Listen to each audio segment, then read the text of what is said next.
शुरू करते हैं आज की ये पड़ताल। सोचिए जरा, 1990s का दशक, हरियाणा का एक बिल्कुल सुनसान इलाका और एक ऐसी डार्क स्टोरी जो शुरू तो एक नॉर्मल गोस्ट स्टोरी की तरह होती है, पर इसका अंजाम किसी सस्पेंस थ्रिलर से भी ज्यादा शॉकिंग है। ये कोई मनगढ़ंत स्क्रिप्ट नहीं, एक सच्ची घटना है जिसे सालों तक दबाकर रखा गया। तो आइए इस रहस्य की तह तक चलते हैं और देखते हैं कि असली डर कैसा होता है। ओके, तो इस स्लाइड पर लिखे इस कोट पर ध्यान दीजिए। कहा जाता है ना कि भूत प्रेत की कहानियां डराती हैं, राइट? लेकिन इस कहानी में गेम बिल्कुल पलट जाता है। यहाँ डर का कारण कोई आत्मा या चुड़ैल नहीं है, बल्कि एक ऐसी जमीनी इंसानी बुराई है जिसे हम सब ने अपनी रियल लाइफ में कहीं ना कहीं जरूर देखा या महसूस किया होगा। एक ऐसा मॉन्स्टर जो बिल्कुल हमारे आसपास रहता है और जिसे पहचान पाना बेहद मुश्किल है। तो पहले थोड़ा बैकग्राउंड समझ लेते हैं। बात 90s की है, जब मोबाइल फोन्स आम नहीं थे। सोनीपत और पानीपत के बीच एक बहुत ही अकेला आलीशान फार्म हाउस था। इसके मालिक थे राघव मालिक, दिल्ली के एक बेहद सक्सेसफुल बिजनेसमैन। दौलत की कोई कमी नहीं थी, पर एक प्रॉब्लम थी, उन्हें दिल की गंभीर बीमारी थी। वो वहां अपनी आपाधापी वाली लाइफ से ब्रेक लेने अकेले आते थे। और दूसरा किरदार है राजू, फार्म हाउस का केयरटेकर। पिछले 10 साल से राघव का सबसे वफादार आदमी, 20 साल की उम्र से काम कर रहा था और इसकी लॉयल्टी पर आज तक किसी को रत्ती भर भी शक नहीं हुआ था। अब देखिए, यहाँ आता है सबसे बड़ा ट्विस्ट, ये ब्लैकआउट। राघव को इलेक्ट्रिसिटी डिपार्टमेंट से एक नोटिस मिलता है कि रात 9 बजे से सुबह 3 बजे तक टोटल पावर ग्रिड शटडाउन रहेगा। अब आप ही सोचिए, 90s के उस सुनसान इलाके में इसका सीधा मतलब क्या था? घुप अंधेरा, पिच ब्लैक, एक ऐसी रात जहां इंसान को अपनी परछाई तक नजर न आए और बाहर से मदद मिलने का तो बिल्कुल जीरो चांस था। इस सन्नाटे के बीच अचानक एक दिन राघव को राजू की कॉल आती है। राघव उस वक्त किसी काम से मुंबई गया हुआ था। फोन पर राजू बुरी तरह हाफ रहा था, उसकी आवाज कांप रही थी। उसने बस इतना बोला कि उसकी मौत ठीक उसके सामने खड़ी है और कोई उसे मारने वाला है। अपने इतने पुराने वफादार केयरटेकर को इतनी दहशत में देखकर राघव से रहा नहीं गया। उसने मुंबई का काम छोड़ छाड़कर पहली फ्लाइट पकड़ी और सीधा फार्म हाउस के लिए निकल पड़ा। शाम की ठीक 5:30 बज रहे थे जब राघव वहां पहुंचा, पर वहां आज माहौल अजीब था, एक चुभने वाली शांति। नॉर्मल दिनों में वहां गानों की आवाज आती थी, राजू खुशी खुशी गेट पर मिलता था, पर उस दिन बिल्कुल सन्नाटा, खेत आंगन सब वीरान। काफी ढूंढने के बाद राघव को राजू आखिरकार मिला, तो कहाँ? तबेले के सबसे अंधेरे कोने में, बुरी तरह कांपता हुआ और छुपा हुआ। उस तबेले के कोने में राजू ने एक ऐसी डरावनी कहानी सुनाई जो सच में रोंगटे खड़े कर दे। उसने बताया कि पिछली रात जब बिजली चली गई तो उसने घबराकर अपनी इमरजेंसी लाइट ऑन की और उस लाइट की फड़फड़ाती चमक में उसने देखा कि उसके बिल्कुल बगल में एक बेहद लंबी औरत खड़ी थी। पर डर की बात ये थी कि उस औरत का सर ही नहीं था। जी हाँ, बिना सर वाली औरत। वो इतना डर गया कि जान बचाकर भागा और पूरी रात उस तबेले में छुपकर गुजारी।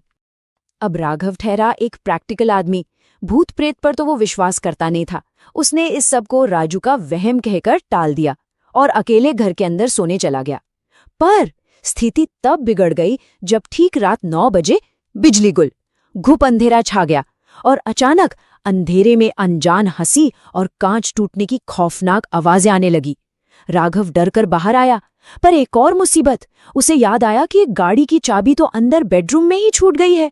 अब वो उस अंधेरे घर और उसमें छिपे खतरे के बीच बुरी तरह फंस चुका था। यहाँ डर अपने बिल्कुल पीक पर है। राघव अपनी हार्ट कंडीशन के बावजूद हिम्मत करके धीमे कदमों से वापस उस डाक घर में जाता है अपनी चाबी लेने। चाबी तो टटोलकर मिल जाती है, पर जैसे ही वो किचन के पास आता है, अचानक उसे अपने गर्दन पर किसी की ठंडी और भारी सांसें महसूस होती हैं। कोई ठीक उसके पीछे था। जैसे ही वो मुड़ता है और अंधेरे में एक विशाल आदमी का साया देखता है, उसका बीमार दिल ये झटका बर्दाश्त नहीं कर पाता और वो चक्कर खाकर वहीं जमीन पर बेहोश हो जाता है। अब आगे जो होता है उस पर ध्यान दीजिएगा। रात के करीब 2:50 हो रहे थे। राघव को होश आता है। वो बिल्कुल चुपचाप ठंडी जमीन पर पड़ा रहता है और उस खूब अंधेरे में उसे किसी की फुसफुसाती हुई आवाज सुनाई देती है। कोई फोन पर कह रहा था, मैडम, मैं इन्हें सिर्फ बेहोश ही कर पाया, डरा डरा कर इन्हें दिल का दौरा नहीं आया। अगर आप कहें तो क्या इन्हें यहीं दफना दूं? ये स्ट्रिक्टली वो मोमेंट था जब एक फेक घोस्ट स्टोरी एक सच्चे जानलेवा इंसानी खतरे में तब्दील हो गई। और ये स्लाइड इस पूरी सिचुएशन को बहुत क्लियर करती है। जिस चीज को शुरू से एक पैरानॉर्मल एंटिटी या हेडलेस वुमन समझा जा रहा था, वो दरअसल एक बेहद शातिर कोल्ड ब्लडेड मर्डर प्लॉट था। हकीकत में खतरा किसी भूत से नहीं, बल्कि एक धोखेबाज केयरटेकर और एक लालची पत्नी से था। कांच टूटने की आवाजें, हंसी, सब एक ड्रामा था, बस एक कत्ल को हार्ट अटैक दिखाने का बेहद घिनौना तरीका। ठीक 3 बजते हैं और इलेक्ट्रिसिटी डिपार्टमेंट के तय समय के हिसाब से फार्म हाउस की बिजली एक झटके में वापस आ जाती है। अंधेरे के बाद आए इस उजाले ने राघव में एक अजीब सा एड्रेनलिन भर दिया। उसने तेजी से किचन प्लेटफॉर्म से एक धारदार चाकू उठाया और पलटकर उस अनजान आदमी की गर्दन पर रख दिया। और जैसे ही रोशनी में चेहरा सामने आया, एवरीथिंग क्लिक्ड। वो कातिल और कोई नहीं बल्कि उसका अपना 10 साल पुराना सबसे वफादार केयरटेकर राजू था। 10 साल, सोचकर देखिए इस एक नंबर का वजन। 10 साल की अटूट वफादारी एक पल में खूनी लालच की भेंट चढ़ गई। जिस इंसान को राघव ने अपने परिवार की तरह माना, आज वही उसकी जान लेने खड़ा था। और ठीक उसी वक्त राजू का फोन बजता है। स्क्रीन पर मास्टरमाइंड का नाम फ्लैश हो रहा था, मोहिनी मैडम, यानी राघव की अपनी ही पत्नी। इस पूरे खेल के पीछे का मोटिव सिर्फ एक और छोटा सा नंबर, 5। मोहिनी जानती थी कि राघव का दिल नाजुक है, थोड़ा डर और काम तमाम। उसने राजू के साथ मिलकर इस भूत का नाटक इसलिए रचा ताकि राघव खुद डर से मर जाए और सब नेचुरल लगे। और इस मर्डर के बदले मोहिनी ने राजू को प्रॉपर्टी का 5% हिस्सा देने का लालच दिया था। एक ऐसी कीमत जिसने 10 साल का विश्वास मिटा दिया। अब जो इस पड़ताल में सबसे दिलचस्प चीज सामने आती है, वो है राघव का रिएक्शन।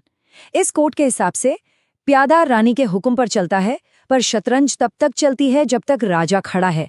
नॉर्मल आदमी होता तो टूट जाता, गुस्सा करता, पर राघव ने इस लाइफ एंड डेथ बाजी को ठंडे दिमाग से शतरंज की तरह खेला। उसने राजू से फोन लिया, स्पीकर पर डाला और मोहिनी से ठंडी आवाज में बोला, अगर प्रॉपर्टी चाहिए तो तुरंत दिल्ली से फार्म हाउस आ जाओ। यहां राघव ने साइकोलॉजिकल वॉरफेयर का एक बड़ा ही ब्रिलियंट दांव खेला। उसने चाकू की नोक पर खड़े उस लालची राजू की तरफ देखा और उसके लालच पर एक और बड़ा आखिरी दांव चलाया। उसने बिना गुस्से के शांति से ऑफर दिया, मैं तुझे 5 की जगह दुगना पूरा 10% हिस्सा दूंगा। शर्त बस इतनी है कि जैसे ही मोहिनी दरवाजे से अंदर आए, तू बिना सोचे उसे वहीं खत्म कर देगा। और इंसानी लालच देखिए, पैसों का भूखा राजू इस नए ऑफर के लिए तुरंत मान गया। करीब 1.5 घंटे के उस लंबे और टेंशन भरे इंतजार के बाद रात अपने सबसे खूनी अंजाम पर पहुंचती है। बाहर गाड़ी रुकती है, मोहिनी जीत के घमंड में अंदर आती है और राघव पर ताना मारती है कि चलो आखिरकार तुमने हार मान ली। पर उसे कहाँ पता था कि मौत बिल्कुल उसके बगल में खड़ी है। बिना एक आहट किए राजू ने वो तेज किचन चाकू सीधा मोहिनी के सीने के आर पार कर दिया। आइए देखते हैं इस कहानी का सबसे बड़ा और आखिरी चेकमेट। राघव जमीन पर पड़ी अपनी पत्नी की लाश को देखकर एक ठंडी मुस्कान देता है। वो पलटकर राजू को देखता है और ऐसी सच्चाई बताता है कि राजू के पैरों तले जमीन खिसक जाती है। राघव बड़े आराम से कहता है कि उसने 1 हफ्ते पहले ही ये फार्म हाउस किसी और को बेच दिया था। सारा कैश उसके पास सेफ है। अब प्रॉपर्टी है ही नहीं तो 10% कैसा, मतलब पूरा का पूरा खेल ही खत्म। और इसका जो परिणाम निकलकर आया वो सच में चिलिंग है। राघव बिना किसी खरोच के गाड़ी में बैठता है और आराम से दिल्ली निकल जाता है। और राजू, वो बिल्कुल अकेला, बिना एक पैसे के, एक लाश और जिंदगी भर के पछतावे के साथ उसी फार्म हाउस में रह जाता है। बाद में पब्लिक में सिर्फ अफवाह फैलती है कि ये राघव और मोहिनी के अफेयर और मर्डर सुसाइड का मामला है। असली भयानक सच्चाई कभी सामने ही नहीं आई, बस खानदान के अंदर फुसफुसाहट बनकर रह गई। और यहीं आकर हमारी ये पड़ताल एक बेहद गहरे सवाल पर रुकती है। सोचने वाली बात है कि क्या इस दुनिया के सबसे डरावने मॉन्स्टर्स भूत प्रेत नहीं, बल्कि इंसान का लालच ही है? पैसों और दौलत की आग किसी भी भूत, पिशाच या पैरानॉर्मल एक्टिविटी से कहीं ज्यादा खतरनाक साबित होती है। आखिर में एक बात तो पूरी तरह साफ है कि अंधेरे में छिपे किसी साए से ज्यादा डर इंसान के अंदर छिपे अंधेरे से लगना चाहिए। क्योंकि सबसे बड़े भूत कभी-कभी हमारे अपने ही होते हैं।